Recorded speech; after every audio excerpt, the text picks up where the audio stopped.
Le grand direct de l'actu, Jean-Marc Morandini. C'est un sujet tabou que nous allons aborder maintenant, celui de la prostitution au collège, la prostitution des mineurs. Difficile de dire combien ils sont, il sera entre 6 000 et 8 000 selon les associations. Avec nous pour en parler, Armelle Lebico-Macot, bonjour. Merci d'être avec nous, vous êtes présidente de l'association Agir contre la prostitution des enfants. Déjà le mot enfant, c'est choquant. Le mot enfant ? Il y a des enfants qui se prostituent aujourd'hui. Quel scoop ! Oui, il y a des enfants non, qui c'est pas des prostituent. ados, c'est des enfants. Mais c'est des... Pardon, les ados sont des enfants. Hein. Moi, ma définition, c'est quand même les mineurs. Donc, effectivement, à la CPE, on s'occupe des mineurs, qu'on appelle des enfants, car ils ne deviennent majeurs qu'à 18 ans, je vous le rappelle. Donc, on parle effectivement essentiellement des ados. Et pourquoi les ados, d'ailleurs ? Parce que c'est l'âge... Parce que tout le monde me dit, quand tu t'attaques à ce tabou, ça doit être les lycées. On a entendu parler des étudiants. C'est pour ça que qui se prostituent. je vous interpellais sur le mot enfant. Alors c'est effectivement plutôt des ados, parce que c'est l'âge où on met en place des comportements à risque.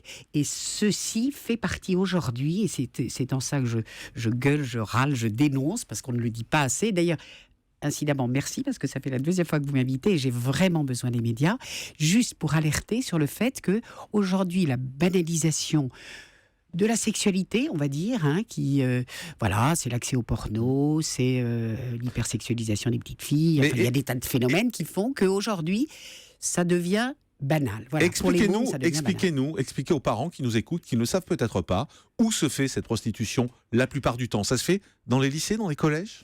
Alors, ça se fait justement dans les collèges et ça se fait dans les toilettes. Alors, ce qui est quand même intéressant, c'est que depuis votre émission, entre autres, mais d'autres, j'ai maintenant des appels d'enseignants qui me disent « Mais vous savez, c'est pas nouveau. Hein » Une enseignante, par exemple, j'ai reçu la lettre il y a 8 jours, qui me dit moi, j'ai en 94, donc vous voyez que c'était au moment où on parlait de la drogue, mais on parlait pas de ça. Moi, j'ai été alertée par des mômes. J'ai donc dénoncé au ministère. J'ai été mutée à des centaines de kilomètres de chez moi, puis évincée de l'Éducation nationale. Donc, déjà à l'époque, c'était tabou, mais je peux vous dire qu'on n'a pas beaucoup plus avancé. Ce sont des jeunes filles qui se prostituent dans les toilettes des collèges en échange d'argent avec des camarades de classe ? Pour qu'on appelle ça prostitution, il faut qu'il y ait un échange monétaire. Sinon, on appellerait ça autrement. Bon, donc, c'est bien. Avec des camarades de classe ? Dont il est question, avec effectivement des camarades de classe. Alors là où c'est important, et quand je parle de banalisation, c'est que les gamines, pour elles, c'est pas grave, tout le monde le fait. Elles n'appellent pas ça de la prostitution. Elles disent, il me l'a demandé pour 15, 20 ou 25 euros, ça dépend, les tarifs changent selon les établissements scolaires, mais voilà, c'est juste, si je le fais pas, j'ai l'air d'une pomme, quoi. Bon, et puis il y a autre chose, quand même, dont il faut parler, c'est les petits proxénètes, là, nos enfants, on parle bien de nos enfants, qui sont des gamins qui ont, on va dire, 16-17 ans, et qui mettent à la disposition de leurs copains, leurs petites copines. C'est-à-dire, si tu m'aimes, tu couches avec un tel, et c'est 40 ou 50 euros. On les appelle les lovers boys, ou les boys lovers, ou les appelez comme vous voulez, mais le phénomène est le même. C'est-à-dire qu'ils demandent à leur petite copine de coucher avec un autre garçon en échange d'argent. En échange d'argent. Donc, c'est bien là où je vous dis, on parle de prostitution. Or, eux n'ont pas du tout le sentiment. Quand on aborde le sujet, la prostitution, c'est, pardon, mais c'est les putes. Eux, non. Eux, ils font des trucs, entre mômes, c'est entre copains. Et là où ça devient interpellant, et c'est là où, en effet, ça émerge du silence, parce que c'est le vrai silence, c'est quand les copains filment ou prennent des photos, et à ce moment-là, les gamins se rendent compte que c'est grave, c'est la honte, comme ils disent, et tout d'un coup, ils réalisent que cet acte-là n'est pas un acte gratuit, c'est grave, c'est gravissime. J'imagine les parents qui nous écoutent en ce moment sur Europe 1, ils doivent se dire « Ah bah oui, mais ça c'est dans certains lycées, c'est ni mon fils, ni ma fille, ni dans la classe de ma fille. » Qu'est-ce que vous voulez leur dire à ces parents-là ? Je vais leur dire très clairement que c'est pas... Non, c'est pas chez les autres. On stigmatise pas la Courneuve ou Sarcelles, si on parle de Paris. C'est bien dans nos établissements scolaires parisiens que ça se produit. D'ailleurs, y compris dans les établissements privés. Pardon, je vais leur faire dresser les cheveux sur la tête. Mais il y a des établissements qui aujourd'hui ont embauché des sexologues car ils sont convaincus qu'il faut prendre le problème à la racine.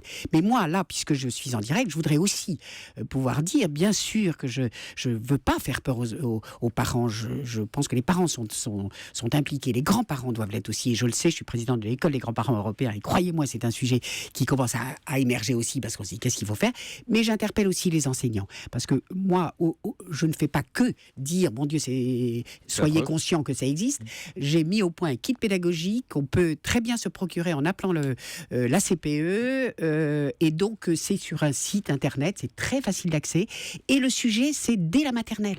C'est apprendre à dire non. Et tout ce qui se passe dans les écoles en ce moment me fait penser qu'il serait peut-être temps aussi que l'éducation nationale et tout le monde apprennent à nous pitchouner à dire non quand vraiment des gestes sont déplacés. Et je répète, juste pour les parents qui nous écoutent, oui. Quels sont les signes qui peuvent les inquiéter? Qu'est-ce qui peut les intriguer, leur mettre la puce à l'oreille chez leur enfant? Alors, on parle des ados en général. Alors, pour les ados en particulier, tous les pédopsychiatres vous diront que le premier signe, c'est le mutisme, c'est s'enfermer, et c'est tous les effets, entre guillemets, de la honte, hein, de se sentir quand même un peu sale, même si... et du coup, c'est le mutisme, c'est l'enfermement, c'est le... Bon, est-ce que les parents ont du mal à interpréter? Parce que comme ce sont les signes de l'adolescence, hein, l'adolescent... difficile de faire la différence entre adolescence... C'est très difficile de faire la différence.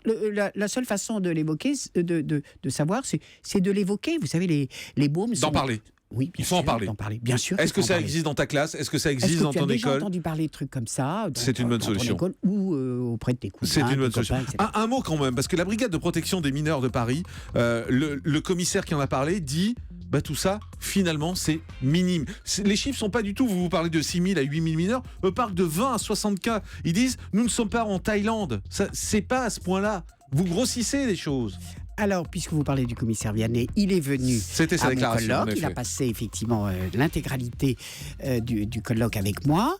D'abord, premièrement, je voudrais... Oui, rapidement. C'est pas 5-6 000 dans les toilettes. C'est la prostitution des jeunes. Mineurs. Donc ça intègre mineurs, tout à fait. effectivement d'autres mineurs. Mais il y a 20-60 cas. Oui, parce que c'est les cas qui émergent. C'est ce dont je parlais. C'est-à-dire que quand tout d'un coup ça a été filmé avec ça, alors ça revient à la brigade de protection des Merci mineurs. beaucoup Armelle Bicot-Macot d'avoir été avec nous. Je rappelle que vous êtes présidente de l'association Agir contre la prostitution des enfants et merci d'avoir été avec nous sur Europe. À tout de suite.